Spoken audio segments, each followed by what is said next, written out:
and then Phil drove us to Whitby. Phil Woody's just a fucking legend of a human being. Then when we got there, Marcus Thompson and Fox 8 Ball, we were all staying in the same spot, and that was cool. They were, the 4 dudes that were all staying in the same spot. Phil, myself, Phil, Uncle John, Marcus Thompson, and Fox 8 Ball. That was really cool, just hanging out with those guys and spending some time. More people were supposed to come, but there was novice nationals. Speaking. It's Hollywood Phil Woody. Hollywoody, that's great. Oh, and he's got the hat. He's got the hat. What's going on, Phil? Yeah, you forgot to sign it, mate. I know. It was it was that's it. Nentes. Thanks very much, Fox 8 Ball. Nentes. Hey? That's looking very suave. Oh wow, that's a pin pad. Oh, fantastic. That's a pin pad that I pinned Phil on. See, he's rubbing it in now. What's going on, my man?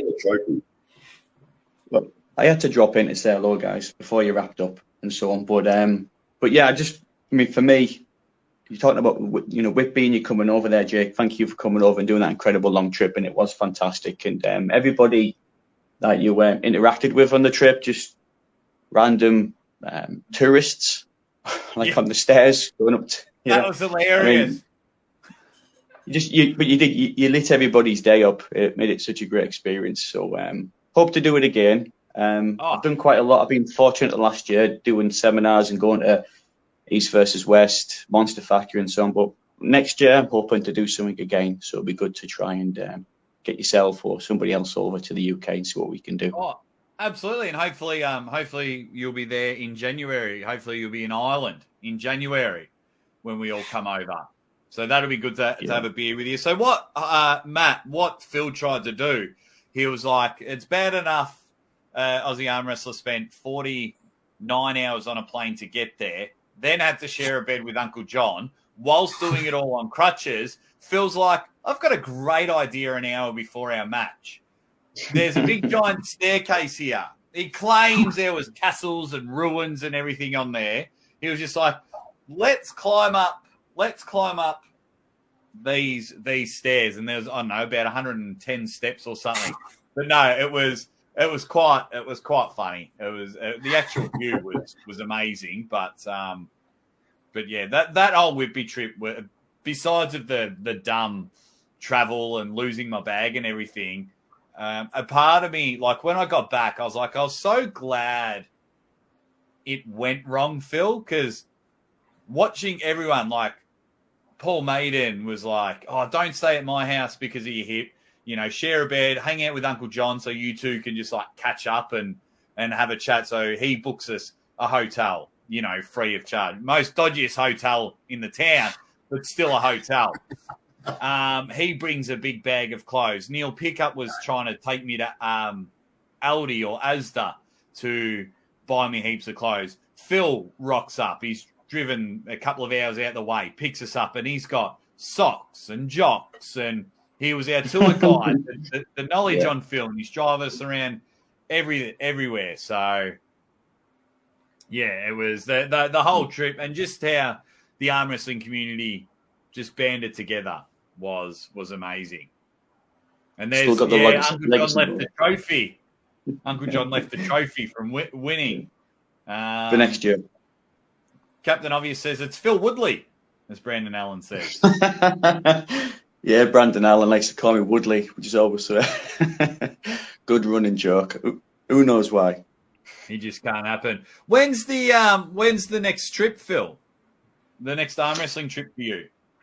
Well, it's a very good point. I mean, we're spoilt for choice at the moment. And so I wanted to speak to you about, Jake, to see what you've got on the horizon, because obviously there's East versus West 5. I was lucky enough to go to East versus West 3, and it's a fantastic experience. So that's extremely tempting.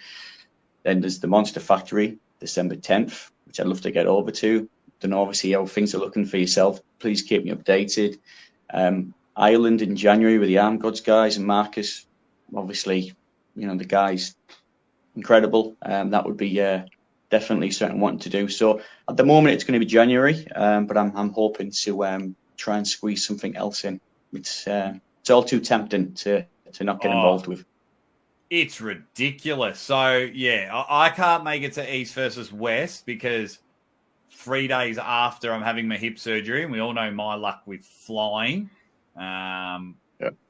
Even when I was flying to Adelaide, I'm sitting on the plane. They're like, "Oh yeah, we don't have enough staff for the plane." So I'm just sitting there, and they're like, "Oh, now we have to wait for someone to bring a part over, and we're going to bring it to Adelaide for another plane." I'm just like, I can't win when it comes to flying. Even with Dubai, I wasn't going to make it home. Like they offered me a free round trip to forfeit my flight, but I had to come back for Jess's birthday. So I've got a bit of bad luck with flying. So. Yeah, because I've got surgery 3 days later, so I won't be there. If I've said it once, I've said it 1,000 times. I can't get into the US at the moment for the Monster Factory. So January, East versus West, Arm Gods. I'm just waiting for a date from Arm Gods because I'm getting plenty of stuff offered here in Australia that's not arm wrestling related. But they're like, oh, holy shit, you're on this international stage. Can you MC our event over here? Like, not to do with arm wrestling. So, yeah, it's looking like January is probably the next trip as well, Phil. Yeah, I believe Arm Wars is March as well. Arm Wars is March. I've been offered something in March that isn't Arm Wars that I'm not allowed to mention yet. They're just trying to see if they can land a big sponsor because it's going to cost a lot of money to get me over anywhere. So, but that was really nice. Can't wait to announce that. So fingers crossed that happens. But yeah, it's very humbling, Matt and Phil, because if everything opened up, I would have had October, King of the Table.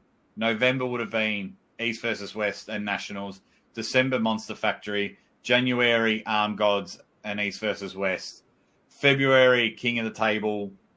March, what I've been offered. And then we're back to April. And it's like, wow, just from a dude that's in his trackies that was having a laugh in Whitby. You know, I had Whitby. Was that August or September, Whitby? September. So September through to March. Hey? Not bad. When was it? I think it was August, mate. Sorry. I'm losing track myself now. The year's flying by. Mate, and that's the scary thing about it. But what Wolf quickly says, Jake, Uncle Johnny's saying that you Dutch ovened him multiple times when you slept together. Ask Matt and Phil what a Dutch oven is. Oh, we all know what a Dutch oven is. And I did get him a few times. That is for sure. Is Retro still on here? Do the double bicep. Mythagoras. Thank you very much, Mythagoras. He just comes in with a bang, which is awesome. Yeah, absolutely Dutch oven. Just having a quick look. Has anyone got any questions, guys? Everyone is seeing when if beer. It's weird that Beer Man's not doing his show. Let me double check. Or unless he's starting. Phil, what got you into arm wrestling? I enjoyed Arm Wars back in the day. I watched that, and then during lockdown, I just came across WL, started watching that, and yeah, just been going down the rabbit hole since then, Matt. Really, just enjoying it, and then kind of becoming pen pals with arm wrestlers and so on, and just getting more and more interested. We did the seminar recently when obviously Michael and Rebecca came over for their UK tour and helped supporting them, and that went down fantastic. I got a lot of good feedback from that, so I'm hoping to organise another training seminar next year. Maybe fingers crossed get Neil involved with that. Could be interesting. But yeah, it's great to support the sport and obviously the community, and there's a great bunch of guys here. So it's a good fun club, that's for sure. Mate, it's blowing up. It's blowing up in the UK at the moment. Just seeing like how many people are at Novice Nationals, how many people were at like your seminar with Monster Michael Todd. Ridiculous. Yeah, I think the IFA in France, that was huge numbers that went over there. Those guys obviously did really well. So it's going to be amazing. How did you get into arm wrestling, Hollywood Matt Connelly? I had seen the documentary Pulling John, which is the best title for a movie ever. But saw that, and then happened to come across arm wrestling. They had the Arnold Expo in Melbourne, which I went over to watch a bodybuilding competition. And at the expo, they've got all these different sports all sort of going on at the same time. And you can just walk around and sort of see what's happening. And they had strongman and powerlifting and all these sorts of things. And then they had arm wrestling. And I was like, oh, arm wrestling, this is cool. And I was watching from the sidelines, wanting to have a go, but I was a little bit like, no, I don't want to get up and look silly. And then Tom Uglacia actually called me. He's like, come over here, mate. Come on, get on the table. And I'm like, all right, and he showed me what to do. And he goes, where are you from, mate? I said, I'm from Adelaide. And he called Tim Graham over, who was also over there to help out. He goes, oh, this guy's from Adelaide. And he ended up adding me to the Facebook group and, sort of jumped into it from there. But it was really the Devon Larratt seminar when he came through that I was like, oh, I'm not going to miss that. And I went along to see that, which was like, it was out in the middle of nowhere. It was like a 3-hour drive into the country. And got to meet Devon and go on the table with him. So that was 2019, wasn't it?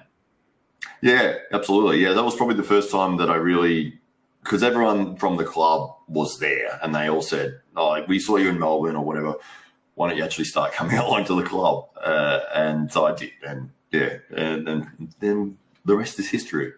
There you go. I had my first super match at that event.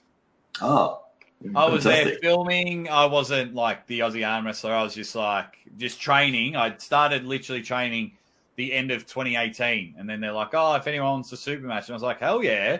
And yeah, I was the last match of the whole weekend because I was the newest bloke to have a match. Dominated both arms just quietly. Wow. 3-0 each one. So I was pretty happy with that. But yeah, it's funny how many people were there at that event. And it's like, and it's not till ages later.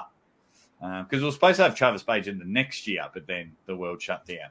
Because then Travis and I were supposed to host the next year. So that's pretty amazing that you won your first super match. I am 0-12 in tournaments. Oh wow! I'm 1 and wait. So I did 2 tournaments before I even started training. So I was 0-4. Oh no, I got some wins obviously for the third place. I got like 6 wins that day. I reckon I'm about 6-20. That's pretty good. My last 2 tournaments, Queensland and Vic, 0-4 because I was just too knackered from commentating. So 0-4. Yeah, 6-16, I reckon. Yeah. Well, hey, it's nice to have some wins on the board. Yeah. When are we going to see you in tournaments, Phil? Well, I have joined a local club now, so as soon as my right's healed up, I'm definitely going to get into it and do some more, mate. Because I'm normally an inside puller, and obviously I'm not left-handed, so I got skilled that day with yourself. But I, really enjoyed it. It's give me the bug. So give us 6 months, mate, and I'll be doing that. But no, Mike mentioned the Pulling John documentary, and I think it was Uncle John himself. That's what got him into arm wrestling originally when he saw that. And I showed it to my brother recently, and he's addicted to it now. So it'll be interesting when Devon's documentary comes out to see how many people, again, it takes off, getting interested from that. Yeah, I was speaking to Rory yesterday, or this morning, the guy that filmed the documentary, and yeah, he's still saying March. So I think it's more March, there'll be maybe like a 10-minute clip for everyone. And then hopefully we just need one of the major companies to pick it up. Yeah, for distribution. Yeah, that was following Devon's journey into the Levan match. Is that right? Yeah, but then they filmed more. Like they literally filmed yesterday or the day before. No, yesterday. Devon pulling John. Oh, So, Okay. yeah, so it's a bit like, okay, shit. Ridiculous. Yeah. It's absolutely Well, the more the ridiculous. better, really. Because it would be slightly hard to finish, if they've culminated with that match with Levan and it sort of, was a 6-0, it might be slightly anticlimactic. I don't think it'd be anticlimactic. It's just, I mean, Rory's talented enough. I'm not telling Rory what to do, but for me, I would just have, like Devon leaning over a chair, beaten and battered, and then he just looks at the camera and, says one more time or something like that, or, just hinting that he's going to go for Levan one more time or something like that. So I'll be interested to see how this documentary goes. I can't wait. But that is an interesting thing as well. Maybe I'll ask Rory. Maybe I'll get Rory back on the show and see, hey mate, what happened? What happened? Did you extend it because Devon got whooped? Yeah, it would have been a fairy tale ending if Devon had won the match. Even gotten a couple of pins or some stomps or made it close. Unfortunately, it didn't happen that way. But, it was definitely one of the most exciting events, probably the biggest arm wrestling event that I've seen or had the pleasure of seeing the build up to. Super excited, maybe Devon's got a chance, it was sort of that he might have this secret technique thing he's been doing, or and after that first round, I did think maybe he's got something here because he almost did get that stop. So it was exciting, and unfortunately, he got the injury in the second round, and was forced to sort of try to press from there. Yeah, and we've got that whole what if Phil, who should Levan pull next? Because it's funny, Devon cops all this heat, but Levan's not pulling anyone. Yeah, I mean, I don't like the idea of handicap matches at that high level. They suck. I mean, for me, the only way you're going to have a competitive match against Levan is if you have someone who's an extremely good defensive arm wrestler, or somebody that on the day who's in the top 10 is just does the best performance they possibly can, and then they can get, give them some competition. It's been someone just to get one pin off Levan at this point, which I think is extremely achievable by somebody. But yeah, to actually beat him in a super match, a big ask, but definitely anybody for me in the top 10 at the just that right sort of peak in that particular week, they've got a chance. Styles, Jerry's obviously that kind of wild card kind of person that you think could he potentially. So. Yeah, I definitely want to see more matches, though. Top 10 guys versus Levan, so fingers crossed. Yeah, hopefully. What about you, Matt? I'm sick of seeing Levan not pull. I want to see the best. I want to see the best on the table. Yeah, it is a tricky situation, really. I mean, when you've sort of crushed everybody leading up to it, and it's sort of like, well, who are you going to have thrown to you next to be destroyed? I think it's almost the right move at the moment, allowing him to sit back and wait for a clear contender to really make themselves known and make a clear case as to why they should be the next person to battle Levan. Because if you just sort of throw him out against, say Dave Chase won his most recent match, yeah, we'll stick him in, again, it's like, and then he gets destroyed 6-0. It can lose that hype factor, when it's a really special event, a really special moment that somebody gets the opportunity to take on the unbeatable Levan. And I think they really need to earn that and make themselves the clear standout for that opportunity. So would you rather someone earn and be a clear standout, which we're not getting because person A beats person B, but loses to person C who beat person A?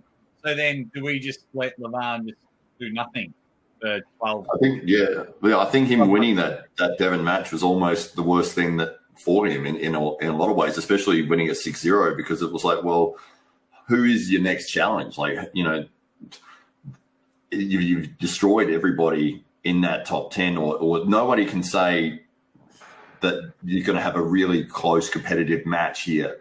And it's a difficult situation to put you in, because it's like, well, we can't just, you can batch him up with people and it's like, yeah, it's a squash match. He's going to win 6-0. And I think it's going to take something special for somebody to stand out and say, I am the next guy and I'm going to be the contender. There you go. There you go. Well, Phil, what about Devon? We all know he's probably going to pull Prudnick in January, but if I gave you the keys to the kingdom, Phil, and said, just book the next couple of matches for Devon, who have you got? And while I'll give you a couple of seconds to ponder on that, because we'll probably wrap up in 2 minutes then, because just made Evan a thumbnail. He's going live. Awesome. So then we can all head over there in a couple of minutes once Phil answers my mega question. Well, you did a good little pull type live yourself, wasn't it, Jay? Was it last night or the night before? Sorry, you were talking about opponents from coming up. Prudnick, there's a lot of talk there. That could be an interesting one. Obviously, there's unseen footage by the general population on their recent polling. But for me, Devon, Hermes, I'd love to see those guys get it on in the near future. But anybody really, Eastern European there, the East versus West, it's like nice to see North American pullers getting over there and getting some more wins. Definitely. Obviously, John Rizing and Todd Zill have been doing well over there up until late, but it'd be good to see other pullers going over there and getting success. Even it out a little bit. Yeah, absolutely. Guys, Matt, how can we support Hollywood Matt Connelly before we all go over to Beer Man's channel? Well, it's just nice to be on here and be able to talk to everybody. I appreciate that. But if you want, you can subscribe to my YouTube channel, which is Hollywood Matt Connelly, and then obviously the same handle again at Facebook and Instagram and all the rest of it. And no OnlyFans at this stage, but people are calling for it apparently. Wow, I think you'd have a few subscribers for OnlyFans for there. So go over to Hollywood Matt Connelly. Go over to all of his stuff. Head over there and support them. Now, Phil, you support everyone and you've been running heaps of things. What's the best way we can support you? Hey, I don't want anything like that, buddy. I'm just enjoying doing my thing. Just, thanks to you guys for everything you do. It's great entertainment. And, nothing from me, mate. Just, look out for Instagram posts I'll do in the future about possible seminars. And, all good. Get over there. Head over. It's at Phil Woody UK. What's your Instagram handle? It's Phil_Woody_UK, mate. Yeah, Phil_Woody_UK. Thanks, Jay. _Woody_UK. It's in the comments, guys. So make sure you go over to Instagram and help him out, guys. Thank you very much, Matt, and the real Hollywood, Phil Hollywood, Phil Hollywood, Hollywood, Phil Hollywoody. Copyrighted. So Matt is third in line now when it comes to Hollywood. Gentlemen, both of you, thank you very much for calling in and jumping on the show. Legends in the chat, thank you very much for another successful calling show. Thank you to everyone that called in. Retro Ryster, Dalton, Toronto Muscle, Ryan Russell. Make sure you call in next time with some better internet. And then, of course, the two guys that are on here. We will check you out 48 hours from now. Dave Chafee, live interview. Make sure